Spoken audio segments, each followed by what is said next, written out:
Coming up on today's edition of Locked On Eagles, we continue our What If series. What if DeSean Jackson didn't get a shoestring tackle in the 2010 wild card playoff round against the Green Bay Packers? And we dive into Miles Sanders' comments yesterday. Does he need more opportunities, more in 2022? That's coming up on today's edition of Locked On Eagles.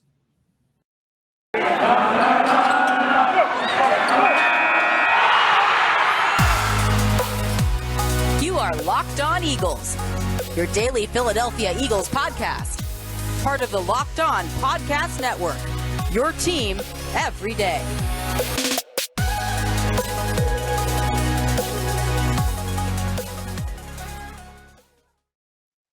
We thank you so much for making Locked On Eagles your first listen each and every day. Welcome in, Eagles fans, to a Friday edition of LOE. I'm Louis DiBiase. He's Gino Camilleri. We've been your daily Philadelphia Eagles podcast and the most Italian Philadelphia Eagles podcast now for the last 4 years. You can find us on all podcast platforms in video form as well on YouTube, and hit us up on Twitter at Locked On Birds, at DiBiase LOE, and at GC24_football. Gino, happy 900th episode together, my friend. This is our 900th show recording since 2018. Pretty crazy that we only are 100 away from 1,000, man.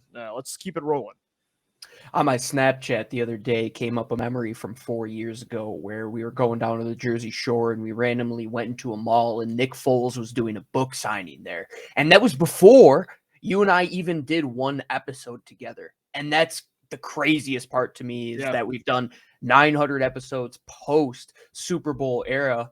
Got the shirt on for it, of course. And I didn't believe I would do one episode of a podcast ever in my life, let alone 100 or 200. We're close to 1,000 at this point, and by the end of 2022 we'll be well over 1,000 episodes, and we would have absolutely no listeners or no support if it wasn't for the Locked On Podcast Network and everybody who tunes in each and every day and has followed us for 4 years. I know, especially in Philadelphia, there is a ton of different outlets that you can listen to. Top 5 market, man. It says a lot to all of our listeners that you take the time to listen to our show for, 900 episodes. Best together, fans man. in the world, man. Best fans in the world. And it is funny that you had never podcasted before the show, right? Nope. I mean, was this the first time? And of course, joining a daily podcast network, trial by fire, baby. And it worked out well, and we're going strong. And yeah, we appreciate all our listeners to keep us going here as we head into season 5. And,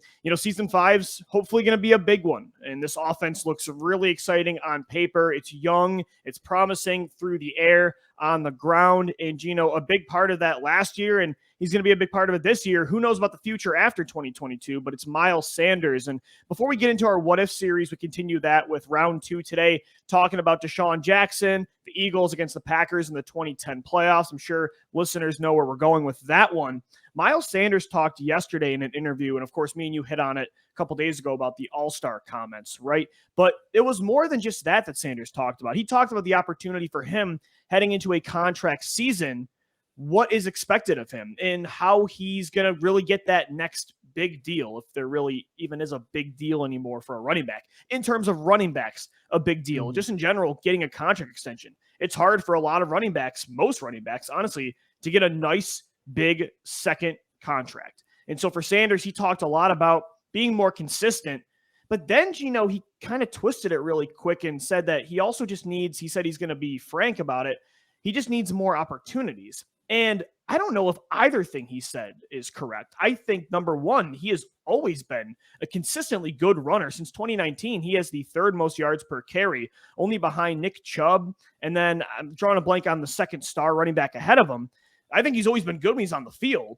And I think opportunities last year in the second half of the season were there. I think the issue is most of the time is when there's not opportunities because he's not on the field because he's injured. I think injuries is the thing that holds back Sanders more than anything. The best availability is reliability, and you're 100% right at the running back position, especially in Philadelphia, where you're really not going to get 30 carries a game anymore. They're never going to shove the ball down the gut of a running back, especially with Jalen Hurts there. It would be you wouldn't utilize your resources to the best of your ability if you gave running backs 30 carries in today's NFL with who you have back there. You have an explosive runner in Jalen Hurts. You have multiple explosive pass catchers. You have to be efficient. And I think that's the one thing with Miles is that I see what he's saying. He needs more opportunity to get into the flow of games and really get his feet under him. But the thing is, when you break off those 75-yard runs, those big-time gains, you don't really need a ton of opportunities. I really think it comes down to refining the vision in his game. I would say that's the one part of his game that he needs to continue to get better on, because even in last year, there's times where you're saying, why didn't he hit that hole there? Yeah. Like, why did he bounce that outside? But then the second half, I thought he did grow in that area. Absolutely. Absolutely. You're right, though. Like, it's the big runs he pulls off. It's the involvement in the receiving game. It's the injuries that, and just in general, like you said, running backs don't get 30-plus carries anymore. No. And last year was the year to get opportunities, right? Because the Eagles are going to want to throw more this year. So if you want opportunities, you need to stay on the football field. So, and like, again, opportunities were there last year. If this was a comment that was made in October of 2021, I would totally agree. Right. Sanders was not used enough in the first half of the season. But when it comes to the 5 games in the second half of the year where he wasn't hurt, 3 of those 5 games, he had at least 16 carries. He had 24 in one game, 18 in another, 16 in the other, and at least 19 total touches when you add receptions in 3 of those 5 games. And the other 2 games, he was pretty involved as well. So in the modern day NFL, like, that's as much as you're going to get, man. And so I don't know. I think both things he said, like, consistency has always been there, and the opportunity is what it's going to be. If anything, it's going to be less than last year. You got to stay more efficient and stay on the field if you want the total touches over the year to help you get that next deal, which, again, I don't think his market's going to change anyway, Gino, with a huge breakout year. I think it's not going to fluctuate all that much. If he stays healthy, he could help a little bit, but overall, the running back market is set at what it is. Especially after the whole Christian McCaffrey ordeal. And if you're looking at people who you should comp a player like Miles Sanders to, it would be a player like McCaffrey, both on and off the field. Christian McCaffrey, when he's there, he's an excellent player. Somebody with the ball in his hands is going to be a top-notch player. Same with Miles Sanders. But Lou, the reliability element, not always being secure with the football. He still has fumbling issues at times. Something that you saw with LaShawn McCoy early on definitely went away from his game. Miles Sanders, there's still aspects to his game where we were talking about when he was drafted, he was still very raw. There are areas he's come a long way, but there are still areas that within his own game he needs to look at and say, in this contract year, if I'm going to get money either in Philadelphia or elsewhere, I think it has to be the efficiency. That's the one area with Miles that I think has to get better. You're not going to get games with 20 to 25 carries. You talked about that stretch at the end there where the running game was more their MO than the passing game was. He didn't touch 31 times. So what do you expect, especially when Kenny Gainwell was the more efficient runner inside of the tackles? And if you want more opportunities in the receiving game, you got to catch the football. I think he was great at that in 2019, but he struggled with that over the last 2 years. Yeah, but again, I'm not downhill. Yeah, and my issue is with Miles Sanders. It has nothing really to do with him. It's really more just his position and what he's asking for, because Sanders has been a great piece of your offense. I mean, he's one of only 10 running backs in NFL history to rush for 700 or more yards with at least a 4.5 yards per carry average in his first 3 seasons. So, like, this is a very good football player, but you're not going to get more opportunities unless you stay healthy. If anything, it's going to be less. And again, especially if you want to deal with the Eagles, a breakout year might actually hurt your chances of staying in Philadelphia. Overall, 100%. No matter what he does, Gino, this year, unless he just bombs out and only plays 3 games or he's horrible, it's not going to dictate his market by, $5,000+ annually. It could change a little bit if he plays all 16 games. It might go up a little bit, and he could find a big deal maybe elsewhere. But overall, I think Sanders, it'll be interesting to see what the market is for him next year. And I think the Eagles will want him back. I do too. He's a great do-it-all weapon that I think in 2018, that's all we talked about in this podcast during the draft season, in 2019 as well. But the Eagles will be very disciplined with that contract. Unlike Mailata, Josh Sweat, last year, a lot of the players that needed deals that were on more important positions. You look back to the last time that a running back has gotten a big contract in Philadelphia, LaShawn McCoy, man. I mean, it's been a long time. And before that, it was Westbrook. They don't pay. They didn't pay Deuce Staley. They let him walk. It's been the MO for not just the last 5 or so years. It's been that way for several years. Unless you're the elite of the elite, which I would say in terms of Brian Westbrook and his play in Philadelphia was up there in the upper echelon of the NFL. Same with LaShawn McCoy. Miles Sanders is there, but you got to be on the field, and you also have to be the top of the top to garner that type of money in Philadelphia. And that's what it comes down to. You have to look at the player, and you have to look at the team. What have they done at that position in the past? They've gone out. They've taken all their outlets where they're drafting guys in the 4th, 5th round, even undrafted free agent territory. They're bringing in guys like LeGarrette Blount, Jay Ajayi's, who are on their last leg to see if they could get a bit out of them. Even Jordan Howard, who last year was maybe a better runner at times than Miles was in a little bit of the action during that season. So are they going to pay him $10+ million a year? I don't think so.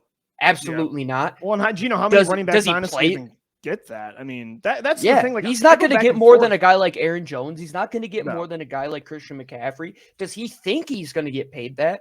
I believe he does with everything that he's saying. But when you look at the curve of returns on paying a running back that much, the Eagles never even touch that territory, and they won't. Especially after what they've done the last couple of years. There's a good amount of running backs that do get 12+ annually. Aaron Jones, Joe Mixon, Derrick Henry, Delvin Cook, McCaffrey, Alvin Kamara, Zeke. So yeah, I mean, you could get a little more than that. He's not getting that. But not in Philly. That's the thing, Gino. Go back and and that's why I go back and forth running back all the time, because I know you can replace a lot of that production by at least 70% with a Kenny Gainwell in the 4th round and a Boston Scott and a Jordan Howard combined. We saw it last year. But also, like when you spend a 2nd round pick on a guy, you want at least you would hope there's a second deal there. And you know, what is a big contract for a running back nowadays? It's kind of pennies on the dollar compared to other positions. So, you know, if you can get Sanders for $7 to $8 million, some people will be like, no, don't pay that at all. Just replace him with a guy on a rookie deal. But it's just such a tough spot, because it is also a bargain, even just in the sense of the overall roster. It's not a bargain for running backs, but it's a tough discussion. I'm very fascinated to see what the Eagles do with Sanders next year. I'm really okay with either, as long as they're not paying him, you know, north of $12 million. So it'll be interesting, definitely in 2022. Big year coming up for Sanders and the offense as a whole. One of the most exciting offenses, Gino, this team has had on paper in a long time. And one of those offenses was of the shirt I'm wearing right now, the 2010 NFC East Division champions, Michael Vick, LaShawn McCoy, Jeremy Maclin, DeSean Jackson, a 10-6 team that won the division. And, Gino, they blew a Tuesday night game against Joe Webb and the Vikings, so they didn't get a home field advantage bye week as a top 2 seed. So they had to play the Green Bay Packers. And something that happened at the end has always made a lot of fans think, what could have been? What if? What if DeSean Jackson, with 1:37 left, did not get tackled by Desmond Bishop on a shoestring tackle? Could things have gone a little bit differently in what was a devastating game for me? Maybe not as much other fans. We'll get into that coming up next right here on Locked On Eagles. And guys, today's show is sponsored by BetOnline. It's the official sports book of the Locked On Podcast Network. BetOnline is the easiest and the most reliable way to bet on all the sports throughout the year. You know, of course, the NHL just ended. Right now, you've only really got the Major League Baseball, but you can bet on the MLB. You can bet on, you know, soccer when it comes back, the MMA. You've got golf, boxing, the NFL futures. The NBA right now is absolute chaos. Rudy Gobert just got traded for like 500 first-round picks to the Minnesota Timberwolves. You can bet on futures in the NBA, where players are going to end up. It's all at BetOnline.net. They're your fastest and easiest way to check on all your favorite sports. Head over to the website today, or you can use your mobile device as well, betonline.net, to learn more about the trends in action, because BetOnline is where the game starts.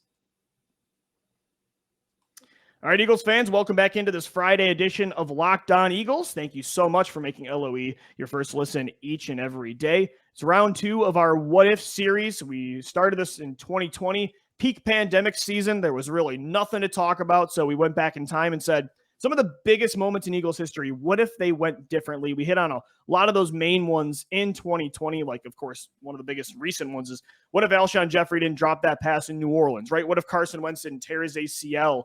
What if Terrell Owens didn't leave? You know, we got into what the 90s what ifs in general.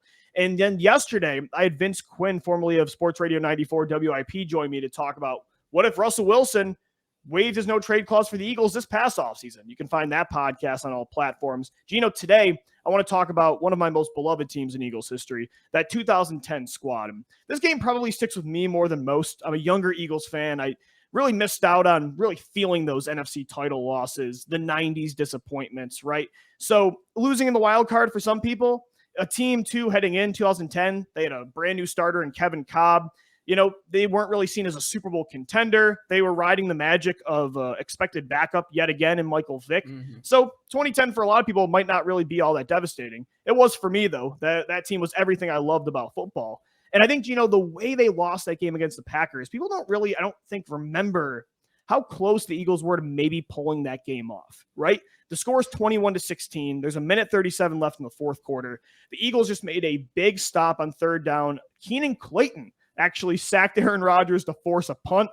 And the first snap, much as you talk bad about that linebacking unit, I remember that they came up big, clear as day, man. Keenan Clayton, the undersized. He was an undersized gem for a little bit. The rookie year out of Oklahoma. It was actually cool. I rewatched that game today throughout the afternoon, and it was funny too because that was the year of the Miracle in the New Meadowlands, and DeSean Jackson was back there waiting for that punt. And it was kind of a cool moment that I didn't really remember, where the crowd was going crazy before the snap. Jackson's doing the whole bring it hands again like he did at the Meadowlands. But it ended in disappointment. That first snap, Vick hits Jackson over the middle for 5 yards. He breaks a tackle, and Gino, he's got nothing but daylight. Jackson had two guys to beat. He makes the one miss, and all he had was Desmond Bishop, who dives at his feet and trips him to the ground. And then, of course, we know what happened after. Michael Vick goes on to underthrow Riley Cooper 4 plays later, and Tremaine Williams ends up picking that game off, devastating a 13-year-old Lou DiBiase. Gino, I think back to that because if he does not get tripped up there, he is scoring. And then you're up 23-21 with like only 40 seconds left. That's one of those teams that I wanted to win so badly. Maybe they weren't like one of the teams that got away that should have won a title, but that team is, if I can go back and pick one team to win a title in Eagles history, it's the 2010 squad. And they started slow too. They were a team that you didn't really know what you were going to get out of that squad coming off the end of the Donovan McNabb era. A lot of us thought that 2008 NFC Championship game was really going to be it. And 2009 goes down in just an ugly fashion, losing to Dallas three different air times. guitar game. Good Lord. Yeah, I don't ever bring that up. One of the cringiest moments in franchise history. First year in Jerry World too. Like that was the first image we got of them walking out of that tunnel. And after that, McNabb's out of town. You're saying, what's next? And here comes through the middle of the year a Michael Vick team, which starts to get rejuvenated. They start to get hot under the hands of DeSean Jackson and the first really good years of that young core that they had together, which would go on to be so good before Chip Kelly came and ruined it.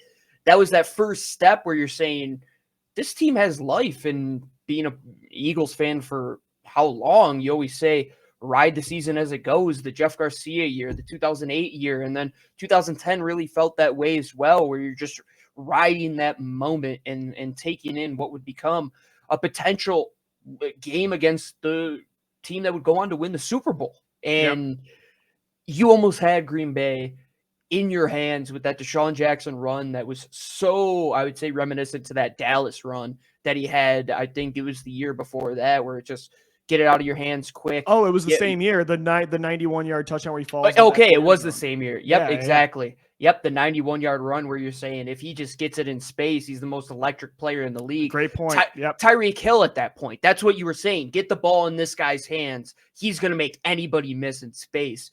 They go on, they make that tackle. Then it wasn't over yet, Lou. He hits Riley Cooper on that pattern on the same third play. And 9. Yeah, to move the chains.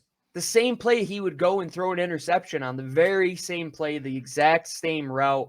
He would go and hit him on third down, and then the next play is a first down, and Mike Vick throws an interception. But they were that close to beating that team where they would go on and they would have played that Chicago team, which I thought they could beat. It was a Jay Cutler team, which was very good at the time, but the Eagles were on fire. They had a ton of athleticism. You talk about one of the quickest teams in Eagles history, a team in that NFL was, history, man. yeah, before their time in terms of athleticism. That 2010 team was going to outrun anybody. And what it came down to, and how ironic that season ended, was throwing an underthrown football to the slowest of all your playmakers in Riley Cooper when you have all this speed, and it almost puts you back in this game, and that's what's lets you down. That game, Lou, I cried. I've cried at most games after him, but that one was like, you could see how special that team was. Same with the 08 team, where like that run was coming to a head, and everything just, if it went right, those bounces that went right in 17, they went right in 2010. I thought anything could have happened that year with that team. It was one of the first gut punches of my early fandom. Absolutely. You know, kind of the same deflating feeling of, you know, because like you said, they were driving down the field and Vick made a big play, and Vick had a banged up ankle. He was hurting. Were hitting everything. Yeah. He hits a dart to Cooper on 3rd and 9 to move the chains, and they're on the opposing 28 at that point. You're like, oh my gosh, this might actually happen. Like, they're going to come back and pull this off and win this football game.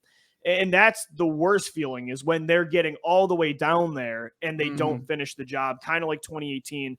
You know, the Eagles were all the way down in Saints territory and Alshon dropped the pass. That was very similar here. And when you're a 13-year-old hothead like I was, man, that loved that football team, devastation. The tears were definitely there. And I just remember that play because, again, if he beats Bishop, he's got, Williams is on the left side still. He's in front of him, but Macklin has him blocked on the outside. And as you mentioned, I didn't even think of that 91-yard play against Dallas. That was the exact perfect example of what would have happened. He had 90% of the field was to the right of him, and there wasn't anybody on the right-hand side. Like, he's gone. And then the question, I guess, is, like, do they still win it? I mean, they're up 23-21 at that point with, like, 40 seconds to go. We know how Aaron Rodgers is in those moments, i.e. Dallas 2016.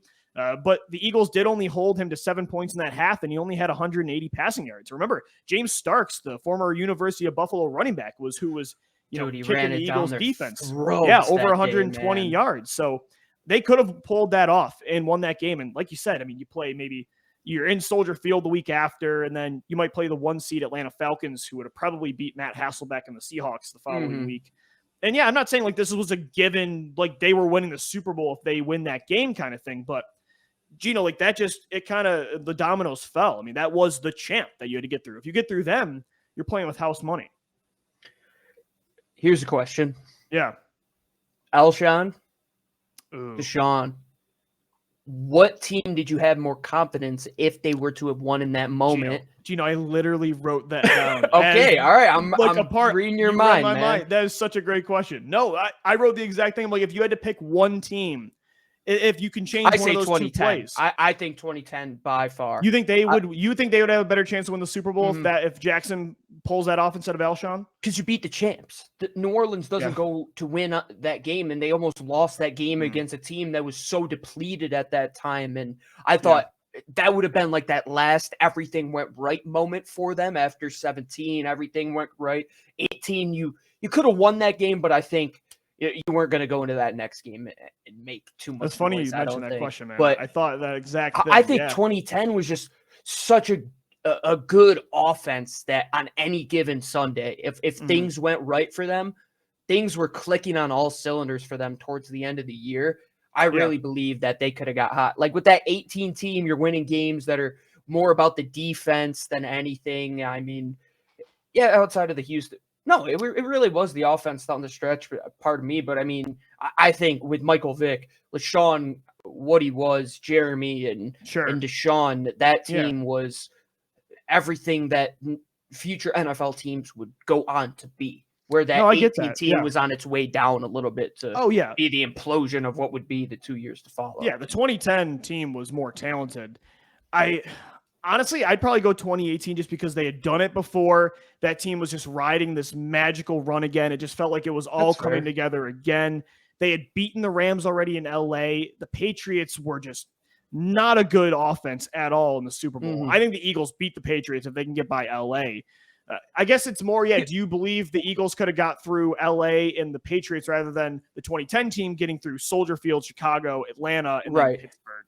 Well, I would probably say the 2018 team, but let's go down this your list. Points are good too. Yeah. After the bye week, in week 8 of 2010, they would score 26 points against Indy, 59 against Washington, 27 against the Giants. They lost to Chicago where they scored 26. They beat Houston 34-24, beat Dallas 30-27, beat the Giants 38-31. Then they would lose the next 2 games, only scoring 27 points combined. So if I were to look at the height of those 2 teams, those 2 offenses, and to regress back to the mean, I would say that on any given day, I think that 2010 team could have outscored any team in the NFL at that point. Did I think about that in 2018? 2017, I definitely did. I didn't have that confidence in 2018, and that's what makes me hesitant to pick that team. I get that. I think the Vick injury would have been something to take into account 100%. Too. If he was limping with that ankle, it depends on how he was the next week. At that time, too. Yeah, the Eagles' 2018 defense was way better. It was red hot. The defensive line, that was Fletcher Cox's best year of his career, I think. So, yeah, it's close, man. Again, in the experience and the path for 2018 was why I'd probably lean that team, but yeah, it's so funny you mentioned that question. That was literally what I wanted to wrap up. It'd be an interesting debate to go 11 by 11. I'm definitely going to hit up our listeners on Twitter after that and ask. Yeah, and just see who they would pick. Like, if you could combine those 2 teams, like talent-wise, who do you think would have made it out of there? I think it's a very interesting discussion with 2 very similar stories where it's on the backup quarterback and it comes down to your star wide receiver who made so many plays in moments past. Being a margin, and that's why the NFL is great, Lou, because in 17, the margins were in their favor. The Corey Clement pass that just on the tip of his fingers almost could be called back incomplete. Green Bay had all the things going their way in 2010, Lou. The Eagles just didn't have the bounces that year. Well, and Gino, think about it, too. If they win that game, I mean, losing that game motivated Howie Roseman to build a team to beat the Green Bay Packers. Absolutely. I don't know. Does the dream team happen at that point if you beat Green Bay? I'm not so sure. Maybe Andy Reid stays. I mean, there's a whole new rabbit hole of things that can happen. So it's fascinating. Real quick, too, before we wrap up, what if I threw into that question you asked with 2010 versus 2018? Another like big what if. Let's say the fog doesn't roll in 1988. Is that Eagles team winning a championship more than the other two teams we brought up? Like, of those 3 teams, who are you picking with the best chance to win a title? Because the 88 that team's good, man. Yeah, it's hard to look past how good that team was defensively as well. And there's a lot of those teams, man. That's why I always say in this league, like, everything just like comes full circle to an extent, and sometimes you get the outliers which break outside of that circle, like 17. I mean, they were so close so many times through the early 2000s. Those teams with Ron Jaworski, and you talk about the 88 team as well, and then you get the stories that things do go well, and it's only happened a few times. But the similarities between multiple decades and multiple teams and multiple coaching staff, I don't know, because I'm not as versed in all of the other teams around the league in terms of their history. There's just something in Philadelphia when it comes to just that Hollywood story arc for multiple different seasons. Every time. That's what I've noticed. I've noticed that as an Eagles fan. When you don't expect them to, that's when they do it. And when you expect them to, it's when they don't do it. I don't know. Right. I mean, that hasn't always been the way it is. They were favorites year after year in the early 2000s, and they actually pulled them off. But I've noticed it in my lifetime pretty much as an actual coherent sports fan in the 2010s. Anytime there was hype in the offseason, they did not exceed expectations. And then every time there were no expectations, like 2021 this year, I didn't think they were going to make the playoffs. They made the playoffs. 2017, I thought they were going to be a 9-win team. They won a title. I thought they were going to win a title in 2019. And we saw what happened. They only got to the wild card round. So, yeah, you're right. Maybe that's just how Philadelphia Eagles football is played. That just might be our destiny. But it's fun, man. And it's great to do a podcast on that team. Yeah. Maybe that's the theme. So, Miles Sanders, don't give us any more labels for the rest of the offseason. Thank you very much. But this team, it's going to be fun. And I think you can look at this 2022 team to be what would become of that 2011 team where you're saying you just got to the playoffs, you lose in the first round. Are we going to build it the right way, or are we going to let history repeat itself? I don't think they're going down that avenue. I think the tag that Miles Sanders put on them was more out of confidence. And I do believe in this team, but I'm not going to go and say they're going to win a Super Bowl. I'm not going to say they're even going to win in the first round of the playoffs. But I'm saying that right now, unlike a lot of those teams, they have compiled on paper one of the best 53-man rosters I can remember in Philadelphia when it comes to the top end, when it comes to depth, And when it comes to overall, how is it going to compete in the modern landscape of the NFL? I'd say much like that 2010 team, they're going to be fast, they're going to be quick, and they're going to be electric and fun to watch on Sundays. That I guarantee, even if you're not an Eagles fan, you have watched the highlights of that outing against Washington where they scored 59 points. Oh, yeah. I have a plaque of all the stats of that game right above my computer. You don't even have to be an Eagles fan, and you have seen the highlights to that game. You've seen the highlights to the Miracle in the Meadowlands. Want to hear how young I am, Eagles fans? I had to sneak down. I had to go to bed at halftime for school, and I snuck down to watch the rest of that massacre. That's how young I am. So when you come at me on Twitter later and be like, that's the heartbreak moment of your childhood, yes, that is correct. But yeah, I can't wait, man. 25 days until training camp. Let's get this thing going. Make sure you guys subscribe to the podcast wherever you get the show on all platforms, video form as well on YouTube. We hit 1,000 subscribers. Thanks so much, guys. We want to continue to grow that. We've got exclusive video content on our channel as well. And then we're always talking birds on Twitter at LockedOnBirds, at GC24_football, and at DBLCLOE. Thanks so much for tuning into today's edition of Locked On Eagles. Make sure your second listen of the day is the Locked On NFL podcast. All the news across the league in under 30 minutes. As always, for Gino Camilleri, I'm Lou DiBiase signing off. Thank you for downloading. Thank you for listening and watching. And let's go, birds. Fly, Eagles, fly.